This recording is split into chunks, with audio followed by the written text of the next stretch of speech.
Well, Drew, that's exactly how you drew that game up, I'm sure.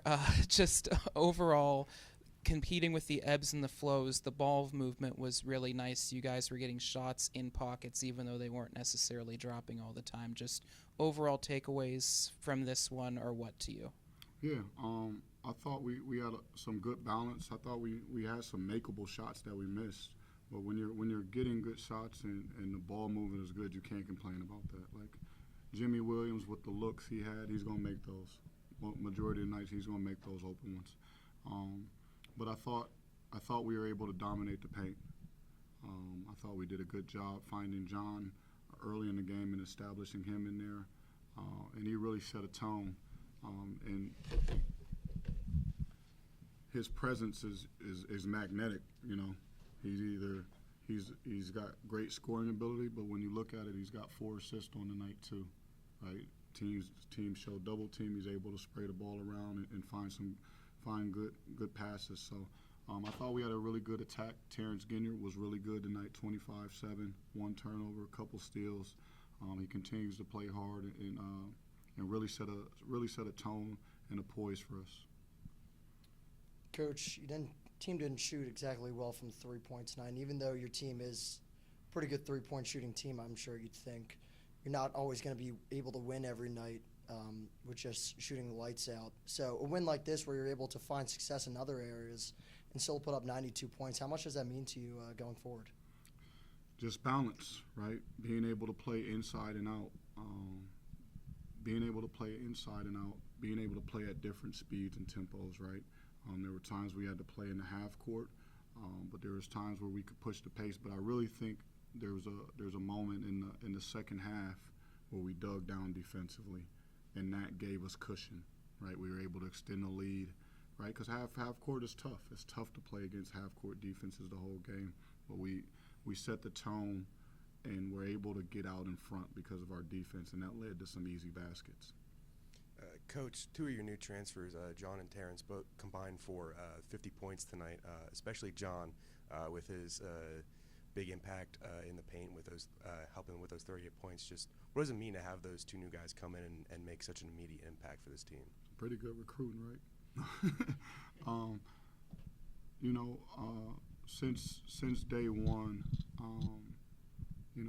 I think, and I'll just speak on Terrence, right?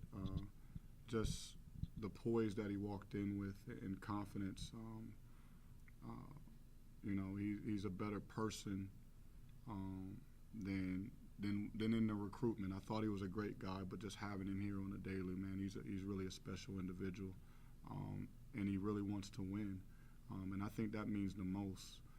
He's a guy who is scoring the ball, is making plays, but his most important thing is how do we find a way to win, and he'll continue to play that way. And I think, with that selfless attitude mixed in with his talent, that's why he's having some of the impact and results he has. And then I've known John since his high school years, and this is just what he's capable of, right? He can dominate the paint. He can be an enforcer on both ends.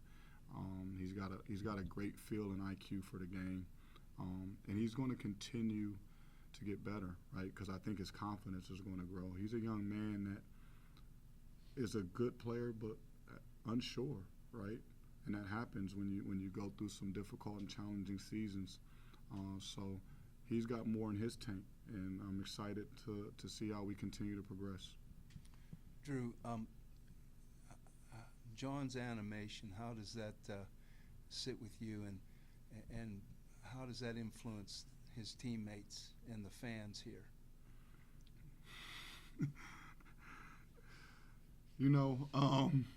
There's points in time where the animation is good, but when the other team is running the ball back up the court, we gotta choose our battles a little bit better. But we want to excite the crowd.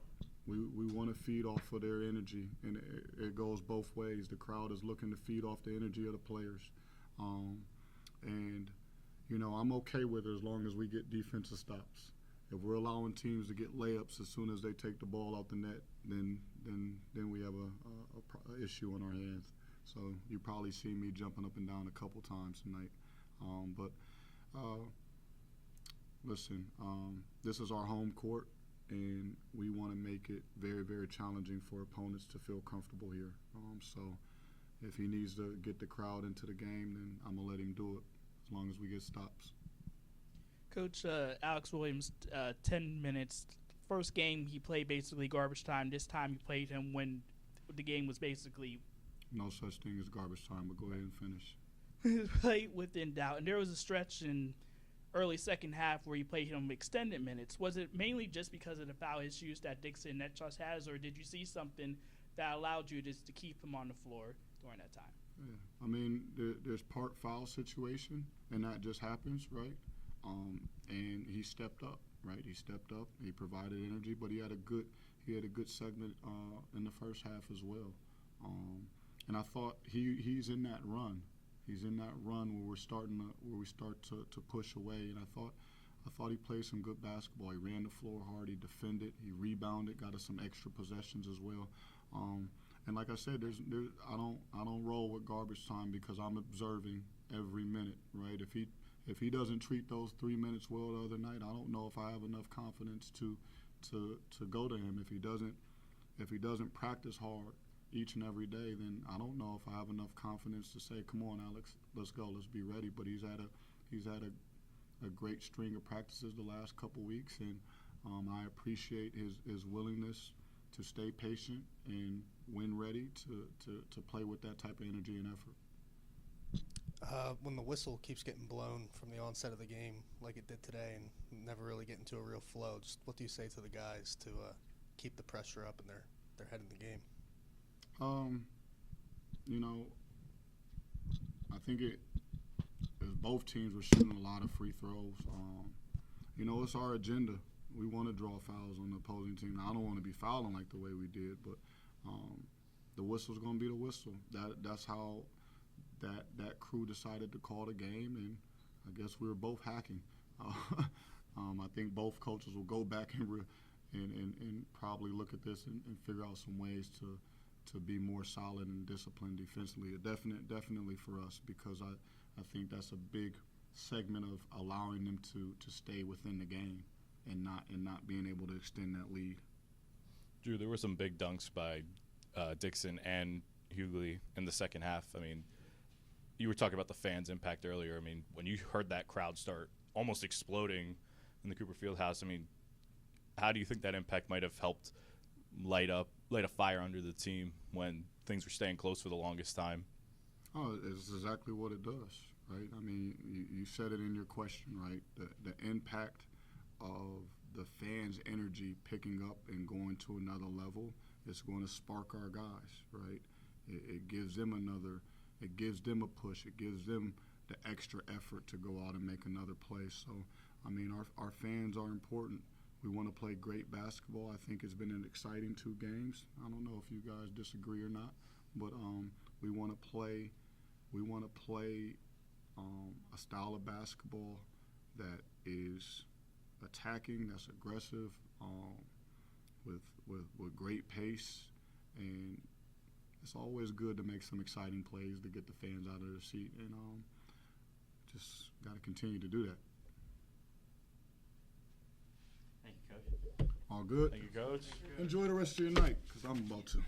Yes, sir.